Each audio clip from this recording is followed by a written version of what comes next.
Hi, I'm Des Rocs from New York City, and I'm here with 932.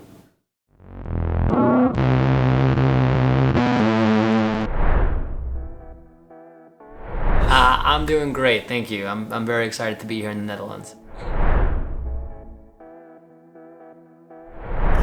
It's always kind of shocking on the body, you know? You spend so much time sitting in the studio, and when you're in the studio, you're just like a stagnant creature. And then you go from 0 to 60, and your body, it almost like you have to go through puberty again. You know, you have to like go through this complete transformation to remember what it's like to do our show every night. Oh, it's fantastic to be back. I mean, the first tour went so well that we immediately booked the second one. So I'm always happy when I'm in Europe.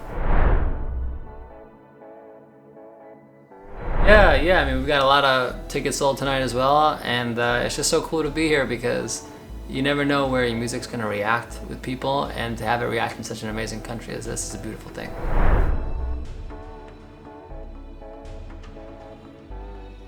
Yeah, it's great to have a hometown show and to play with so many friends and family, and I think the thing I'm looking forward to most is sleeping in my own bed.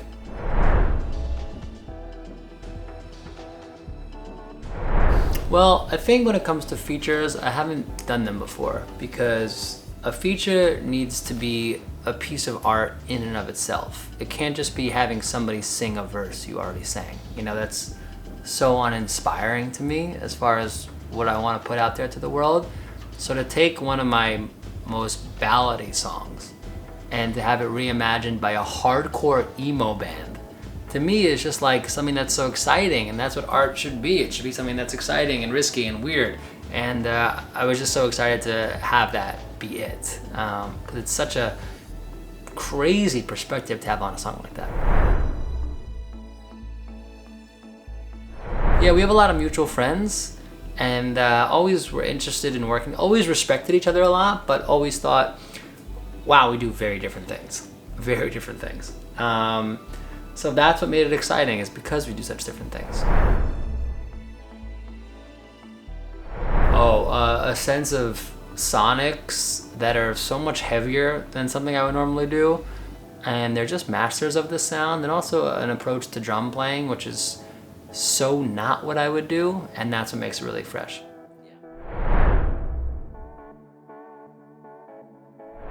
I think it's not being so close to it where it throws off my compass of criticism, in the sense like if I played a guitar part, the way I hear that guitar part back is so different than how you would hear it. I'm listening to all these things that are the product of like 25 years of insecurities and guitar playing, and I'm hearing all this stuff that you're not ever gonna hear in a million years. But when somebody sends me their drum part or their guitar part, I get to be objective. You know, I get to be like, oh, that's great, and that person's gonna go, oh, really? I kind of messed up this fill. No, you didn't. It sounds great. You know what I mean? So I get to have this sort of perspective that I don't get when it's my own work.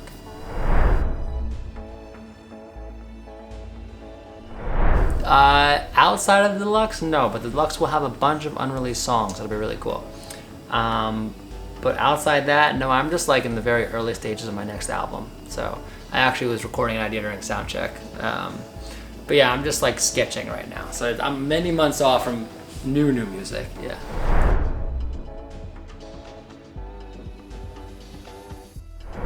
We recently did a show in a baseball field in the U.S. in like the middle of nowhere, Wisconsin, and that was great because like I like baseball, and it was just cool to play on a baseball field. It was like special kind of energy.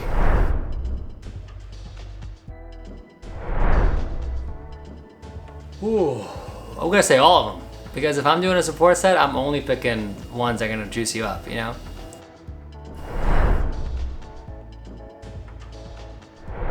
It always changes. You know, they're all my children. They all mean something very different to me. There's a song called Wayne that never lets me down. Like if I'm having a bad day, and I always put that one early in the show. If I'm having a bad day or just like sleepy, there's no way to play that song without being totally in it, totally committed. So that's one that always gets me really juiced up.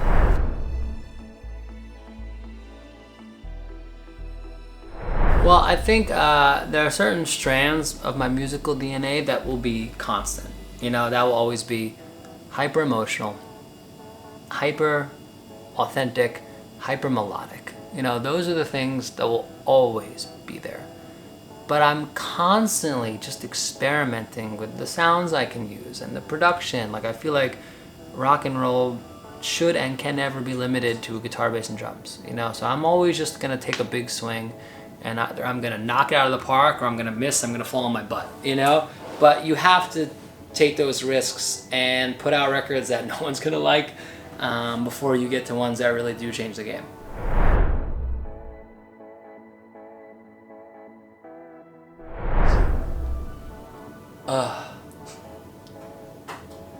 Wait, say the second one more time?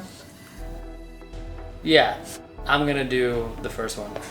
I'm gonna just reimagine what those songs look like live over and over again, but you can't, when I don't play a show for a very long time, I get very depressed. You know, it's like so important for me, so I'll take the shows.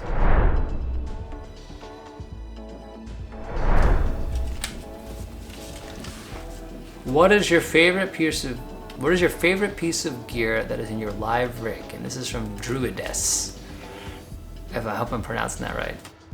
My favorite piece of gear is my Big Muff guitar pedal. It's just like so simple and so integral to my sound. This one is from a band called Led Zeppelin. Oh no, this is from Brendan Brown of WHEATUS, who actually is a friend of mine. I know.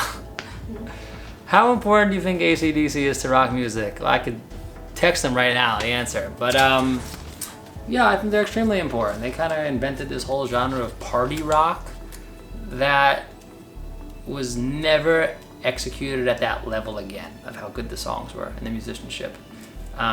Most like party rock bands are cheap and funny, and AC/DC figured out a way to make it incredible. So there you go, Brendan. It's for you. Yeah, if you're not at the show tonight, man, you really missed out.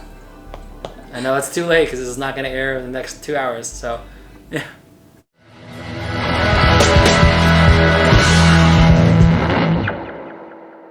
Because I think it's like a Rorschach test. Like, whatever they answer with is going to be like very revealing of their personality.